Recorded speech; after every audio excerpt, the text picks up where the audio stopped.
Hey people, I have just a simple truth for you today, but I do believe that it's the simple truths of life that make such a difference. Get these right and the rest will follow. I'm very conscious of the fact that there are two types of Christians. There are eccentric Christians and there are concentric Christians. Now, some of you will have heard this before and it's worth repeating, and I'll probably say it again in some time to come. But eccentric Christians are people who are all over the place. Look at an eccentric person. They have no focus. They have no goals. They have no dreams. They have no ideals. They just live for the now. And what is important to them is what's going on around them in the immediate, at the very moment. And in a sense, there are many people today in the Christian life who are just like that. They're eccentric, which simply means that they have a different center for every interest in their lives. You see, every interest in your life is like a dot in your life, and it has an area or a boundary around it. And when you're eccentric, you've got 1,000 of these different places all over the little dots all over the place, each with an area of influence. And as a result of so many of them, they mishmash and they're all over the place. And you've got an eccentric lifestyle because it doesn't have just one center.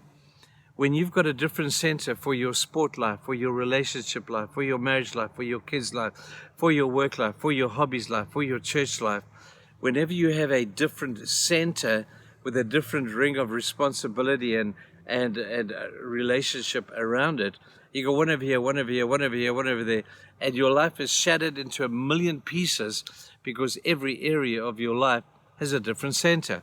That's eccentric.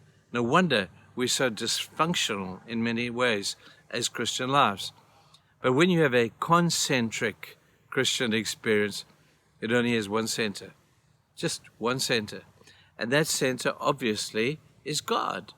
And when God is the center of everything that you do, order is restored in your life.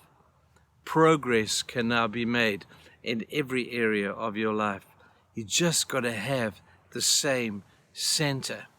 So when we put God in the center of our lives, with everything else just revolving around Him, it's like those old records we used to play when we were kids, just went round and round and round. The only variation was it played a different tune, but it was the same center.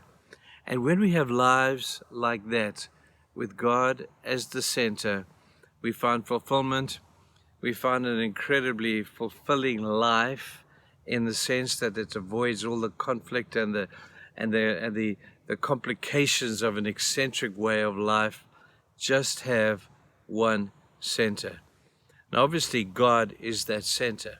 But what is it about our relationship with God that gives us this concentric kind of lifestyle?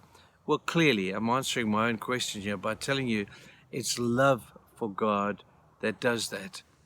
There's been some great men come down through the ages who've said very profound things. One of my favorites is St. Augustine, and he had a profound way of life. It was so simple that it was deeply profound. And he made a statement once where he simply said this: just love God and then do as you please. And when I first heard that, I thought, hey man, could that really be that simple? Apparently it is.